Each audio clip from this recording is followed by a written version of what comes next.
U.S. Submarine Veterans Incorporated San Diego Base will come to order. Our creed: to perpetuate the memory of our shipmates who gave their lives in the performance of their duties while serving their country, that their dedication, deeds, and supreme sacrifice may be a constant source of motivation towards greater accomplishments, and to pledge loyalty and patriotism to the United States of America and its Constitution. Let's please join Jack, who will lead us in the Pledge of Allegiance. Salute. I pledge allegiance to the flag of the United States of America and to the republic for which it stands, one nation under God, indivisible, with liberty and justice for all.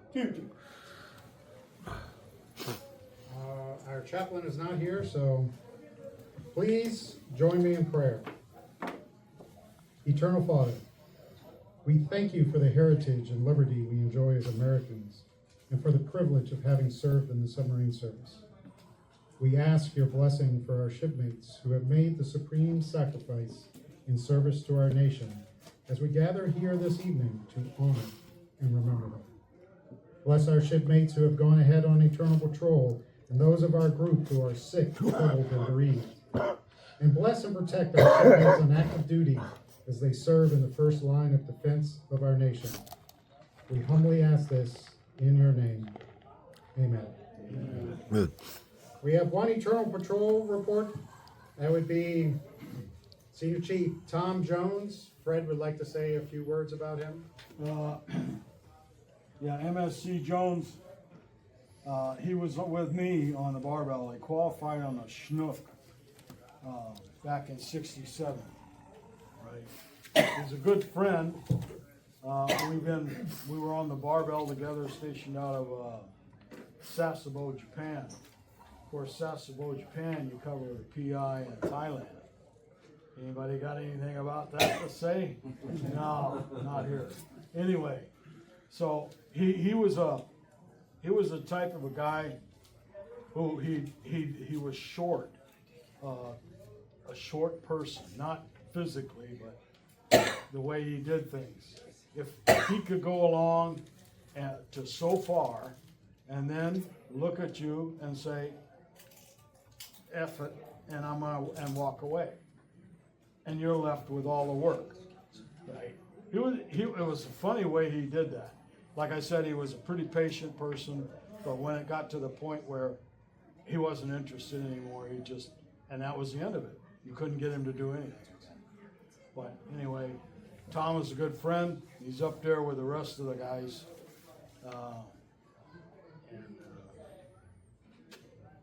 That's about all I want to say. All right? Hey, thanks for listening. Amen. Sailor, rest your oars. All right, the following boats were lost during the month of February. Bell ringer, please strike a toll for the following boats. USS Perch, SS-176, lost on March 3rd, 1942, near Java with no immediate loss of life while on her first war patrol. She survived 2 severe depth charging in less than 200 feet of water by 3 Japanese destroyers. The crew abandoned ship and scuttled her. Of the 59 officers and men taken prisoner, 53 survived the war. 6 died as POWs. USS Grampus, SS-207, lost on March 5th, 1943, with a loss of 71 officers and men on her 6th war patrol. She was lost in Vela Gulf, sunk after engaging 2 Japanese destroyers. USS H-1, SS-28, lost on March 12th, 1920, with the loss of 4 men as they tried to swim to shore after grounding on a shoal off Santa Margarita Island off the coast of Baja California, Mexico. Vestal, AR-4, pulled H-1 off the rocks in the morning of 24 March, only to have her sink 45 minutes later in some 50 feet of water. She was originally named the USS Seawolf before becoming H-1. USS Triton, SS-201, lost on March 15, 1943, with a loss of 74 men. She was sunk north of the Admiralty Islands during a fight with 3 Japanese destroyers. Triton was the first boat to engage the enemy in December 1941 off Wake Island, sinking 9 ships, 1 submarine, and a destroyer. USS Keek, SS 369, lost on March 20th, 1945, with a loss of 87 officers and men at the end of her second war patrol. Probably sunk near Okinawa by a Japanese submarine that itself was subsequently lost.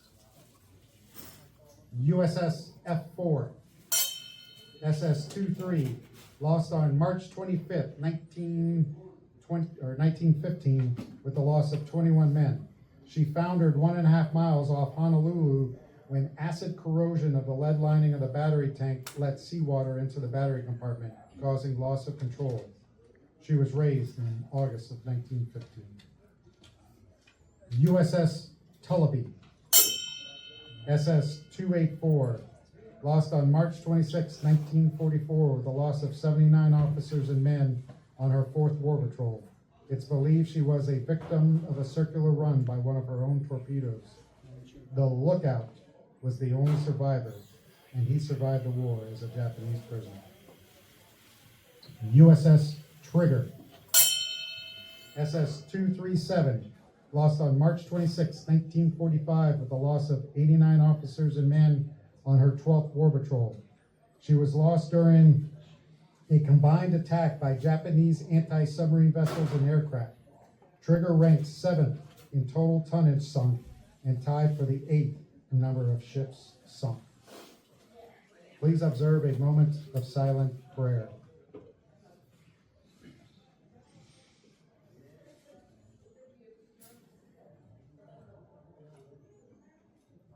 Amen. Please be seated.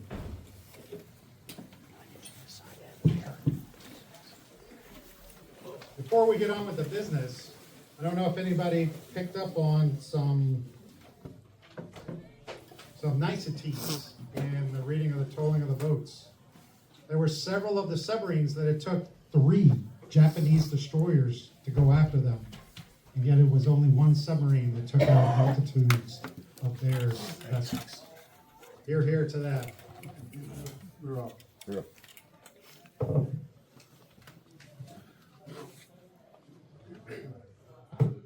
Junior Vice. Do we have any past officers, new members, or guests present this evening? Yes, we do. We have Fred Fromby. And then we have Dave Van Veer. West, what? Bean. Bean, Bean, okay, sorry. Western Region 6, and he's also the LA Pasadena base commander. Well, Welcome. Welcome aboard. And we have Julie Kane. Judy. Judy. Count. I had 11. I can only train so much. Base Secretary, how many members are present? It says 11 and 1 guest. Oh, actually, 2 guests. Yes. His name's a guest. So we have 12 members and 1 guest. All right. Mr. Treasurer, may we have your report? By the way, there's our mic.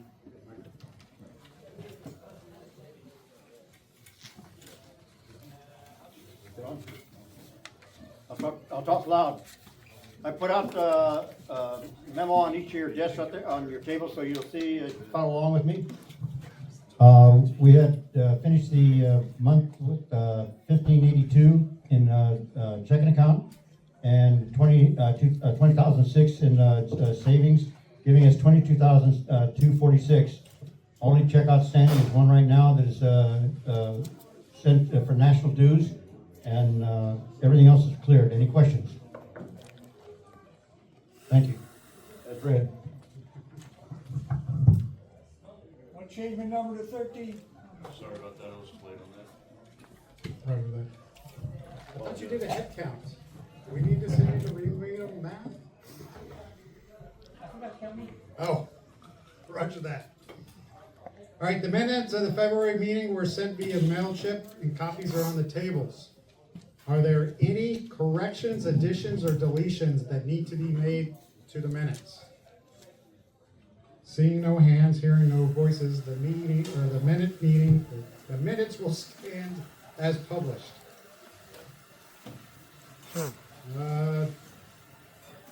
Your father doesn't have to be on the Pinnacle list, does he? Okay.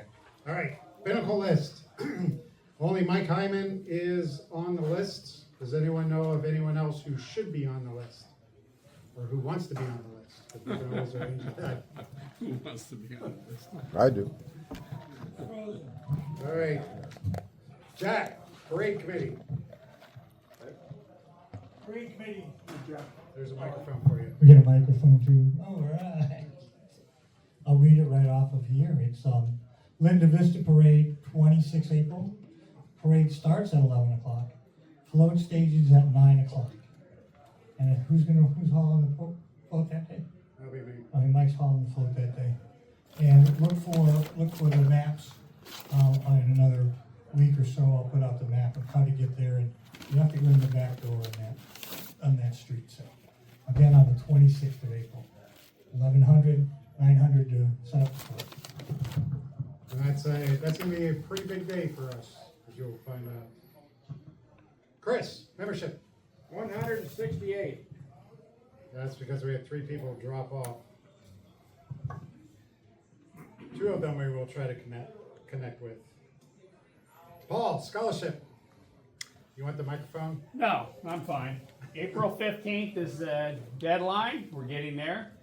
I know of one, maybe, because I've got somebody's transcript that came in my mail the other day. My wife said, "What's this?" And I was like, "I don't know. We'll put it on the desk." So I know I have one. So we only have 1 so far for So far. 2 scholarships. We're only doing 2 scholarships, All right. and I'm not going to wait till April 16th. 15th is the deadline. Is there any reason why we could not have, if there's multiple, say you have 5 people, split 5 ways? We can broach that if that comes to be, if that comes to fruition. Let's still keep that at 2, but, Well, if we get 5, we'll still look at all 5, and we'll pick the best 2. Yeah. Yeah. So you want it to be a specific 500 per member to have, right? That's the Yes. way we've always, Yeah. that's the way we've done it. Yeah. And just because that's always the way we've done it, doesn't mean we always have to do it that way, but like I say, we can broach that if the time comes. Renaming commissary. Yeah, have you been there lately? The Let's commissary. move everything from this side of the commissary to that side. Let's take it. Hey, I got the map, bud. I know how to do it now. You wait for me to sit down? Yes, I am. I'm going storekeeper. I didn't bring the calendars. I only have like 8 left. It's already in March. They're still going for the same price, but nobody's come and got one. I did buy 6 of our hauling club hats, so we're ready to go with that ordeal when it comes. So I got I received 3 Oh. in my mail yesterday, but I don't want to do the ceremony until I get Harry's. So Oh, I'm still okay. fighting with Also, there's another thing that just came up. I'll bring it up on my phone if you want to look at it. Submarineshop.com is going out of business. June 30th is their last day. These people have been supporting the submarine community for 40 some years, and they decided to retire. So they're getting rid of their inventory. I don't know if the guy we deal with is going to pick up that. I haven't talked to him. So anyhow, I was showing Mr. Fomby here. They have shirts, the polo shirts for $10. Okay. Yeah, I'll pull it up during the break. So if you want to come and look, and you get the phone number. You got to call them and ask them though. All right, 52 Boat Memorial. The next All Flags Day will be April 11th for the official submarine birthday.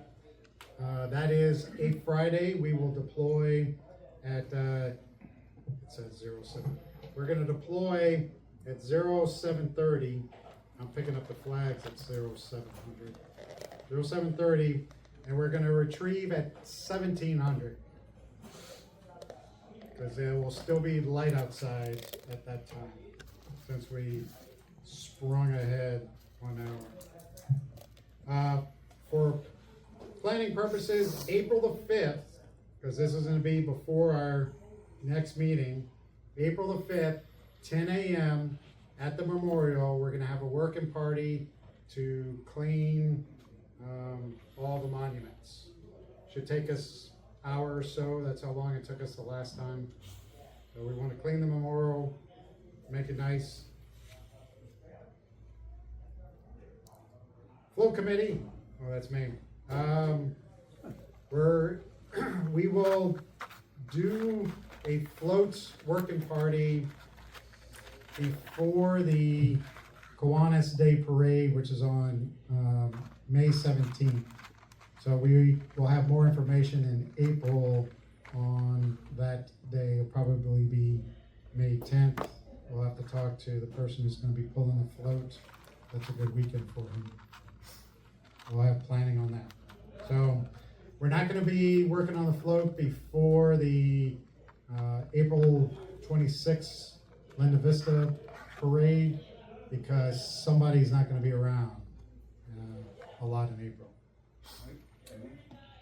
That work party before the float, if we can have the float at my location. That's why we need to talk to that person. Yeah, that would be the plan.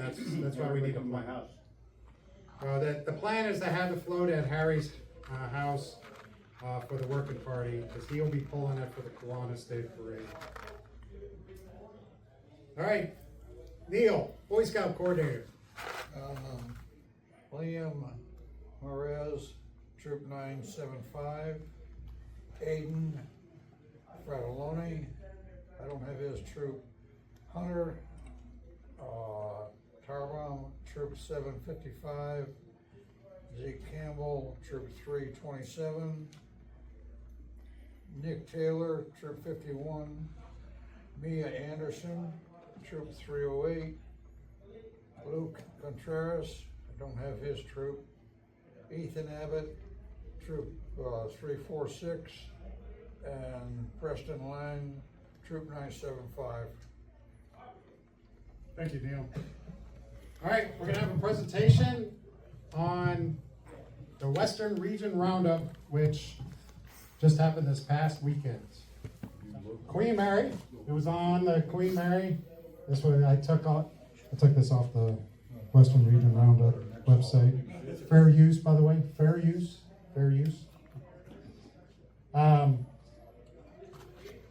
So we had it March the 6th through the 9th.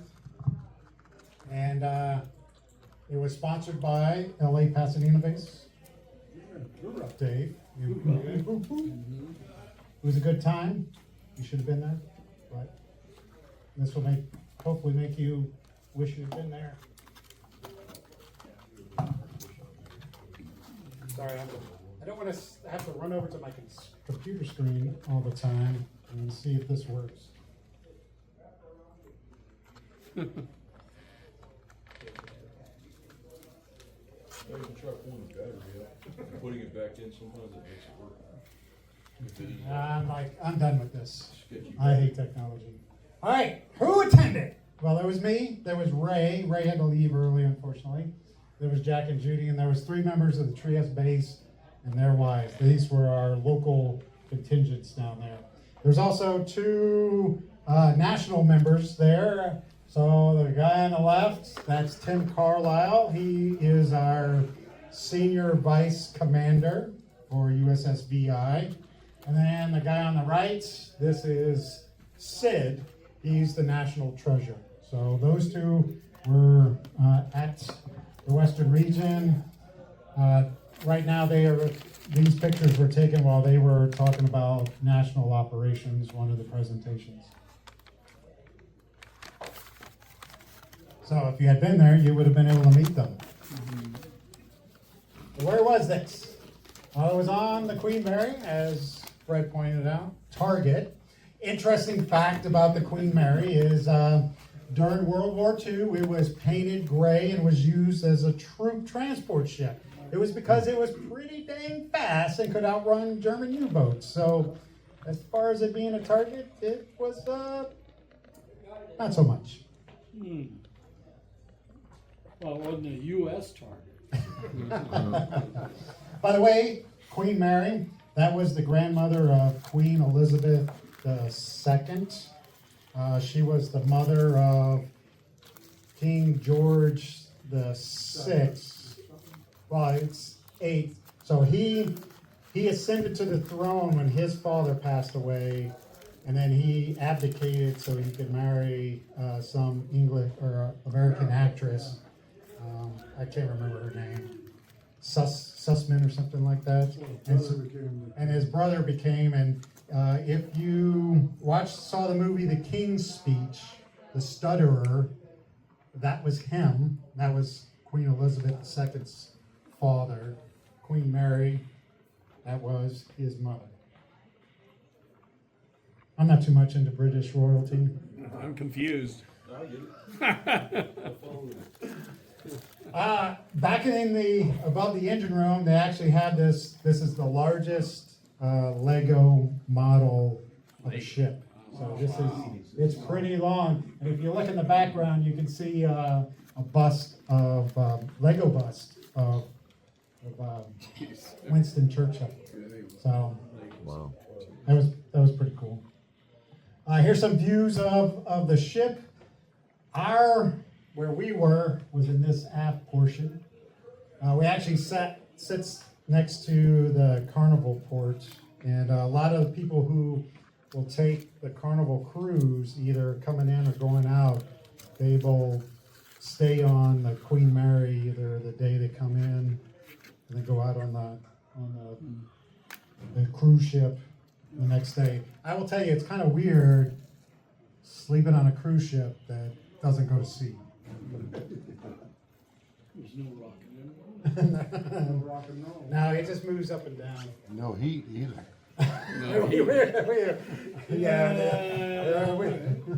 Chili? To that. So here's the Queen Mary. There's the bell. By the way, it's called RMS Queen Mary. You cannot answer. You cannot answer. You cannot answer. What does RMS stand for? Ding, ding, ding, ding, ding. Royal Mail Service. It was a mail service. Yeah, so because it was fast, when they did the cruises, they would load it with mail and then give that man a Cupid doll. Oh, sorry, no Cupid dolls. Like UPS. Versus HMS, their military ship. Yeah, they're military. Or His Majesty. Yeah. Then they had some pictures of Queen Elizabeth and Prince Philip. This is actually the stateroom I stayed in, but this is what one of those staterooms look. I'm going to tell you, this thing here is about like this high. They must have been very short back in those days. It was very short. I stayed on this about 3 weeks ago on a Saturday, and when I got into the shower, here's where the shower head was. I don't like bend down like this to wash my hair. But they're pretty nice. Got all this wood paneling. The maids come around, well, on the outside and would oil it. I'm sure they do that on the inside when they clean the rooms. There's a view of the bed. Most of the rooms had 1 or 2 portholes. Getting back to the cold, it was really cold on Wednesday, Thursday, and you needed to bolt. That's a view from the other side. We'll come back to the portholes. So here is the shower. We got these original, these did not work, but I was like wondering, who would go on a cruise and you can have hot fresh water, cold fresh water, hot salt water, or cold salt water? Yeah, baby. Yeah. Makes you itch. Here's their toilet. It's not really about the toilet, but you can see it's not your normal actuating mechanism, kind of like being back on the ship. I did a close-up because those of us who are master chiefs, chiefs, and senior chiefs can see all this dang verdigris, and we're like, what is this? This needs to be cleaned. But yeah, so in this one, you pushed on it. With the room that I was in 3 weeks ago, it was on the floor, and you stepped on it. So, one of those unique aspects. Where the water didn't come up. Oh, you had a regular one? Yeah, a regular one. Yeah, regular one. It was upgraded. Kind of retrofit. I would rather have this one. Retrofit. Real fun. 57. Like here's the porthole. When it was cold, if you did not bolt down the porthole, the wind came in and made your room cold. And it was cold on the ship Wednesday and Thursday. And one of the things is up on the promenade deck, the entryways to get into the ship don't have doors. And so anytime doors are open below, that cold air would come down. And us being on the aft end, right up above us, there was an opening, and we could not get the heat up. It was still a great time. You should have been there. And that's the view out onto Long Beach. Here's a view going down the hallway in their elevator. And I took this picture, all I can think of is one movie. Shining. Ding, ding, ding, ding, ding. The Shining. It's like, oh. Fish. Red rum. Those are fish. And rosettes. Oh. Yeah. And then here's looking down one of the stairwells. This was actually the stairwell going down to where we were on the ship, and this is the promenade. They had 2 restaurants, 1 breakfast thing, and then an observatory bar that would serve kind of bar-y food, but not a big selection. It's British. Back along the promenade deck, they had several models of other Cunard ship lines. They had the Lusitania, the Titanic, and the Normandy. I think this is the Normandy, but you got to see how the ships were constructed, made. You find out that, first class, second class, I'm going aft, third class. This is a picture, I think they could do a better job. You have to you're standing at this plexiglass trying to look into, this is their first class swimming pool. This was down on the bottom of the ship. So you can see the 2 lounge chairs. I think this is where the pool is. They had walkways over it. I think they could do a better job of either utilizing it as a special event swimming pool or allowing people in so that you could see it. But this is what you see. There's one of the screws. All these speckles, that is dirt sitting on top of the water. So you're looking through the water down there. All these things down there, dollar bills. $5 for anybody who wants to jump in and get it. You could go into the engine room. Interesting, this is the hydraulic cylinder for steering. There's 2 of them. There's this one and another one over here. They had 2 250 horsepower electric motors that would turn a valve that would port hydraulic fluid to move these cylinders to move the rudder. So it's interesting. Here's one of so they had 2 shafts. This is the turning gear for one of them. I was surprised to see all these nicks on the teeth. But that's a shaft going out that way. That is rust. That is rust. And then for us, I had the main thrust bearing.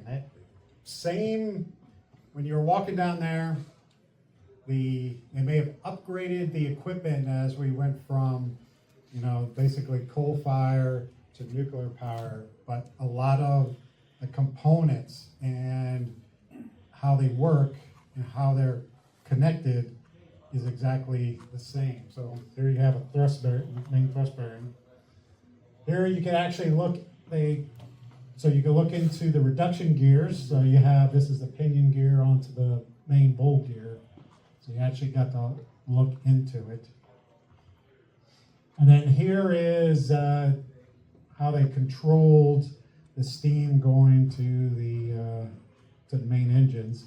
It's kind of funny. So you have full astern, half astern, slow astern, dead slow.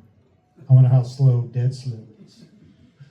And then ahead you have full, half, slow, dead slow, standby, stop, and then you have one. We're finished with the main engines. But there's one station on the port side and one station on the starboard side. So you can control each shaft independently of each other. And they could do up to 200 RPMs. And then I took this picture because that is rust. The Master Chief of me is like, where's the working party to get rid of this rust?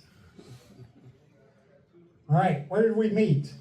So they had this picture of the Queen Mary, cut out kind of like the models up on the promenade deck. I was like, ooh, this is interesting. We're actually in this 53. So that's the room that we were in. It was called the Britannia Salon while we are on it. However, it was I all of a sudden forgot. It's like a first class lounge. It was a lounge area. So here's our signs. By the way, we were on the list this time, thanks to you guys. Here was our registration table. This was outside the Britannia Salon. And by the way, I didn't take as many pictures this time as I did last Western Region because somebody was a little bit too busy. So the Britannia Salon was basically broken into 3 sections. So you can look at like this room here is the center section, and you had these openings. Yet on the starboard side, we had basically this was our hospitality room. In the morning, they put up pastries and coffee and tea for us. And we had all these tables for people to mingle about and have conversation. Excuse me. And on the port side, by the way, the starboard side looked out on the harbor. Port side looked out on the pier. So we put the vendors on the starboard side, and it basically ran the entire length of the Britannia Salon. And in the middle, these are actually pictures from the luncheon. So you can see we have the table set up, 10 people per table. We had like 14 tables accommodate 140 people. And there was a stage up at the aft end of the room, and that's where the podium and our bell and other stuff was at. Then here's a picture we had the boardroom. They called this the boardroom. I don't know what it was actually. I didn't look to see what it was in the old days. But this was set up. This is where we did the meetings and the workshops. And speaking of that, so there were several presentations. They had communication, local, and social media and base websites. Ed, the Western Region webmaster, he led that on how to set up Facebook and stuff. Some of the paperwork is back on the table back there if you want to take a look at it. There was a presentation on the 41 for Freedom. This was pretty interesting. I went to this one. The discovery of the USS Grunion near Kiska Island. So it was the only submarine lost in the northern Pacific. All the rest of them were, during World War II, lost in southern Pacific. And it was listed as being shelled by a Japanese vessel, and that's why it went down. While the CO of the Grunion had 3 kids, and they wanted to search and find for this. And the youngest one, it was the youngest one, right? Yeah. The youngest one made a lot of money, so he could spend a lot of money. It was a unique story, I didn't write it down, of things that fell in place for them to find the submarine. Because at one point they tried to enlist the guy who found the Titanic, and his words were like, "I'm kind of busy. Search for a debris field and follow it. And yeah, you're never finding this sub." Never tell somebody you'll never do something, because then they'll do it. So the young son, well, starts out like at some garage sale, they found wiring diagrams for a turret that was on the Japanese vessel that had that shelled the Grunion. And from there, it led to one of the Japanese guys bring. Do you remember the story? Yeah, he had documented the the attack, and then found some documentation in the Japanese government's archives, and then made that available to the family of the CO, and they used that to plot where the attack had occurred, and then got a guy running a fishing boat to take him out there and drop a remotely operated vehicle down. Go ahead. And I found it. In 20 minutes. 20 minutes. You'll never find it. 20 minutes later. Was this pretty recent? 07. Yeah, this was in 2007. So it's been down a long time. Yeah. Yeah. The one of the interesting things is the story was it was shelled by the Japanese vessel. However, when they were looking at the submarine as it rested on the bottom, they did not see evidence of the shelling. It was missing the bow portion of the sub, as if it had been ripped off, and additionally, on the periscope bearings were bent. And so there's a theory, pretty much that had to have how it happened, because when found in the debris field, what is surmised now is at the time they were shooting torpedoes after the ship that was shelling them, and they believe that the reason the periscope fairings are bent is because one of the torpedoes did an end around and came out and hit the periscope.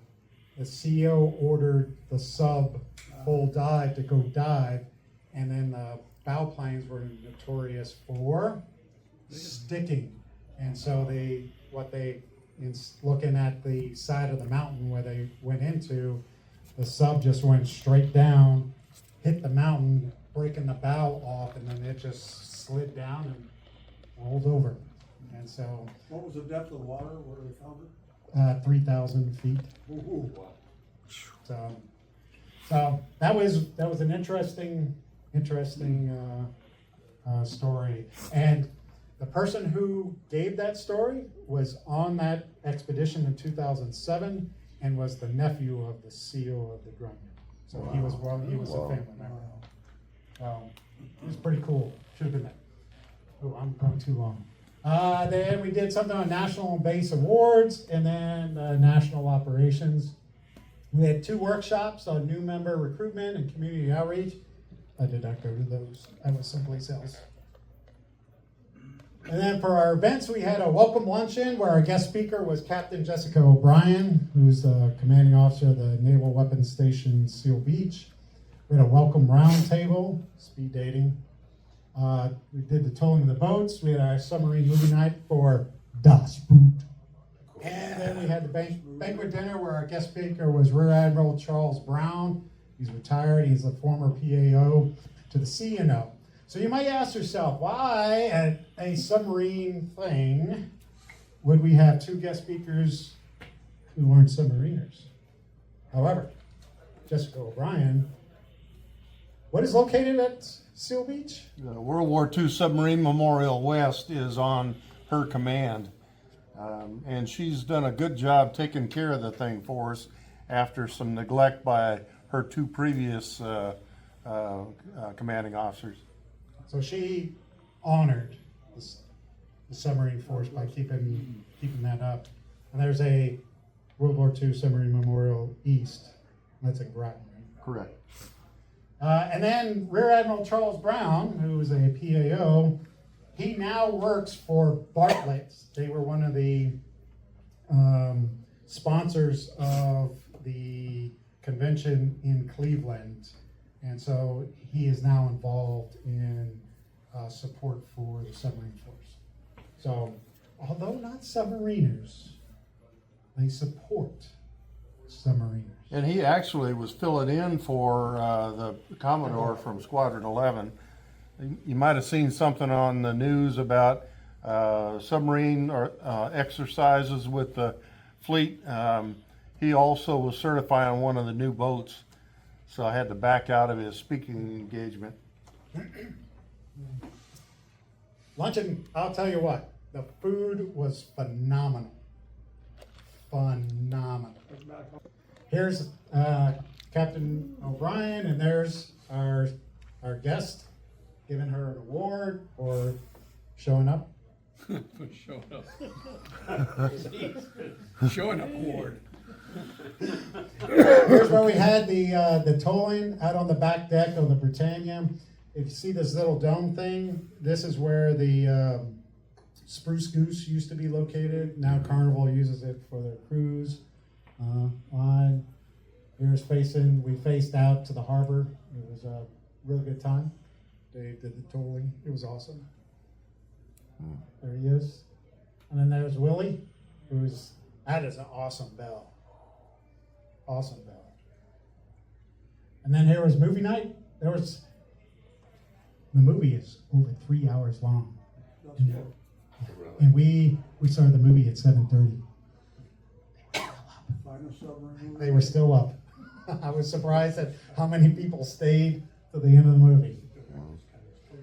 Then for the banquet dinner, we actually had an auction. This auctioneer was the life of the party. That guy was really, really good. And we had some Boy Scouts who helped with the flags, and they helped during the ceremony. The auctioneer's an attorney up in LA, and his dad had been a submariner during the Korean War. I did not know that. Now I do. I'm glad you're here. Here was just a view of the seating before we served the dinner. Well, that's what I had. This brisket, I went to pick it up and it fell apart. That's how it was like melt in your mouth. It was really, really good. And this thing was weird. This was called root vegetable coleslaw. And a little kick to it. When I say something has a kick, it has a kick. But it was really good. You asked for seconds each. And then here's most of the people who were at the Western region. So you can see there's Ray, there's some knucklehead. I couldn't find you or you in that. Way over to the left. Way over to the left. Yeah, right behind the lady in the. Oh, I see. There we go. I found it. All right. So next year's Western region is going to be in mid-April. It's going to be hosted by Base 51 at Sam's Town in Las Vegas. We're in the contract stages. 2027, Denver here. 2028, there was somebody from Hawaii pitching Hawaii. I'm going to be here. It's up to you guys. All right, let's go on our break. We're going to give it 5 minutes.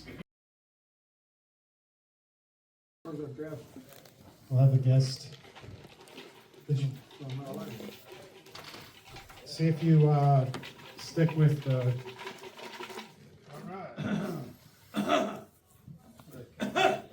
You want to call that? Yeah. So the number is 00852 3. What? Wasn't Just right? under Right half. here. Oh, it's Chris again. 008523. Here is everybody but Chris. How much was it? 27 for him. 27. And 28 for the big. We have two, we have are these both read and returns? Read and return, yeah, there's two read and returns. 008433. 8433. I don't even know what my numbers are. I got one of those. Okay, Yeah, but I'll pass. all right, we're passing. That's why I wanted to get rid of the read and return.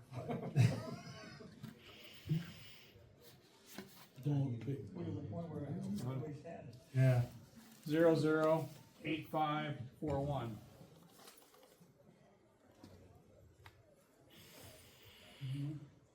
I told you. What happened? 541. There you go. Right here, Freddie. That's okay. No, no one wants to Be read here all and night, return. Ron. I think you better go on with the meeting. Hey, Zero. who wants a read and return, Buck? I'll do it. Come on up. Only two hands are Oh, raised, yeah, there's yeah. two things. You go first. Grab and go. Fight for it. I think we saw that one guy. Rochambeau. Let's have some Rochambeau. Get the one on the pints, Basic electricity and submarine. Oh, well, he's an he's an ET. Yeah, throw him in there. What's going on? Are you Yes. You gotta take the whole thing. I got stuff back in the 40s. All right, All right. going on to unfinished business. Get out of that stuff. Appreciate you. We have secured the Smuggler's Cove on Navy Base Point Loma. Actually, Jack did, for July 19th for our picnic. At the April meeting, we're gonna have a sign-up sheet for people to sign up to provide things for the picnic, i.e. be the person who buys the door prizes. Oh wait, Harry's already signed up for that. Buy the vegetables to put on the hamburgers, buy the hamburgers, things like that. So be thinking about what you're willing to do to make the picnic another rousing success, and there'll be a sign-up sheet. All right, new business.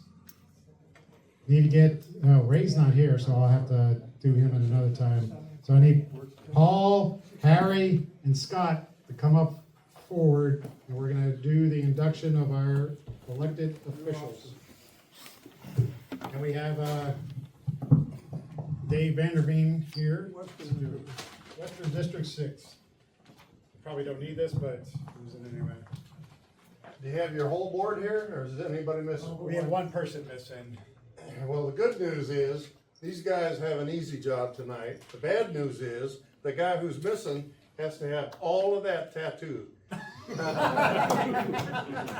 He gets to pick the body part, though. I was gonna say.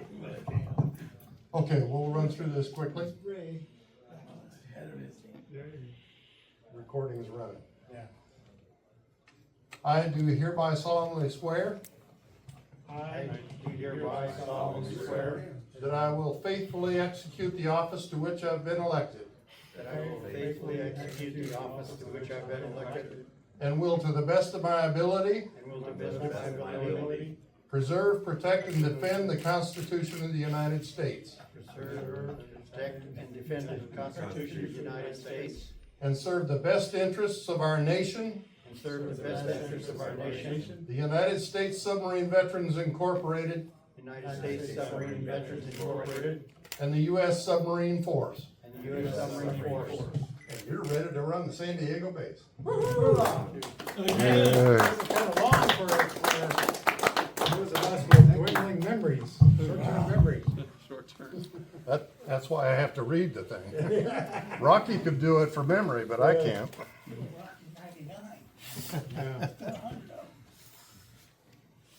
All right, anything else for new business? All right, go to the order. The National Convention is gonna be the first week in September. It's 31 August through the 6th September. You just go to https://subvetconvention.org for more information. I will be there. I already bought my tickets, reservations, whole 9 yards.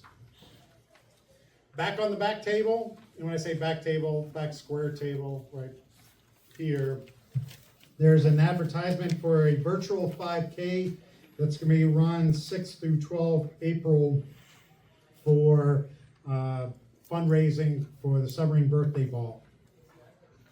The Old Timers Luncheon is going to be held on April 25th at 11:30 on the Marine Corps Depot. The information is back on the table on how to register. It's $35. You're just going to be sending an email to Jim Pilburn. He's the treasurer for the Navy Submarine League. They're actually running the entire thing. They would like for sub-vets to show up. I will be there this year. The Submarine Birthday Ball is on April 26th. Remember, that's the day of the Linda Vista Parade. So go to the parade and get dolled up and spend $95 to go to the birthday ball. They have a QR code. It's on the back table. If we want to get together at the same table, we can make arrangements. This weekend, on March 15th, here at the VFW, they're having a St. Patty's Day dinner. It's on the green sheet. It's $20. If you want to go, you can buy a ticket now, or you can buy the ticket when you show up. And then March 22nd, from 12 p.m. to 1600 at the Lemon Grove VFW. Jack, do you have the information? I do. All right. I'll let you take over. The celebration of life will be held for Master Chief Bill Earl. Everybody knows Master Chief Earl passed away. He passed in March of 2024. He was here every meeting, came to every parade. And it starts at 12 p.m. VFW Post 2028, Lemon Grove. And it's going to be a catered buffet. It's an RSVP to his daughter. She brought invitations for everybody here, so we wants one, you can grab one, and I also put it out tomorrow in our newsletter. I have a special newsletter tomorrow just for this one. So it's, again, March 22nd. That's 12 to 4. All right, does anyone else have anything for good of the order? Oh, we do. Yes. So, we're talking about trying to raise more money, right? So, I was thinking I can do like once a month, like a bake sale thing. Come down here, get my ass kicked on playing pool. But when I was here this past Sunday, there were over 40 people here. All right, 10 were playing, but this place was pretty packed. So, if, let's say I make some brownies or something like that, sell them, you know. It's up to you guys. Yeah. Special brownies? Yeah, I could do that too. So it'd be up to you guys. It's something to ponder. We used to do the fifth Sunday breakfast here at the VFW, but we haven't done it in almost 2 years. Yeah, almost 2 years, because couldn't get the support and only one person was running it. So I can't be here on Sunday, so that's an issue. Or we could do that too. What's that? Reopen the. We would need somebody to run it, and then Clean it? No, it's good. yeah, Who's the 10 to cook? 12 people. need 10 to 12 people. Minimum 10 to 12 people if you're gonna do it right for that Saturday, or that Sunday morning. And it's a lot. You got three people in the kitchen, somebody doing, washing dishes, 3 or 4 people serving, and You just need 4 minimum. the prep was a lot. I did it by myself one week when Fred was in. Where'd you go, Fred? Somewhere in the Middle East? Yeah. Fred used to do it by himself too. All right, well, I We did will it for broach- 7 years. Ponder that, and we'll broach it again in April. Yes, Fred? I have a hot dog machine still. Lid wraps, you bring it back. Anyway, if anybody's interested in running the mid-rats, I don't know how you do that though, now with the Taco Tuesday. Yeah, that's one of the big issues, is they run the Taco Tuesday till 6:30, so. But anyway, I have a hot dog machine. I won't sell it, but I give it away. We'll broach that in fundraising. You have a trailer to tow it with too? That's the problem, I can't lift it. Anything else for good of the order? Yes? What if we reestablished a new horse and cow? That could raise some money. That'd be cool. No, you'd never get proud Would you Mary. believe it was in San Diego at one time? Yeah, I heard that across from Liberty Station. Yep. Yeah, that Yeah, bar. exactly, the main gate going Couple into years, DC. I've been to the one in Guam and I've been to the one in Bremerton, but I missed the one here. In the days of political correctness, I bet you couldn't do it. Mayor Allen Vallejo was the best. Yeah. Valley Joe. Yep. That was the By Joe, that's what I heard. Well, Squadron 11 still has our flags, so. Yes. All right, anything else for good of the order? All right, there being no further business, I remind you of this promise. Let no word or deed of mine cause any injury to the person or family of any member. Our next meeting will be April the 8th, right here. So I hereby adjourn this meeting of the United States Submarine Veterans Incorporated, San Diego base.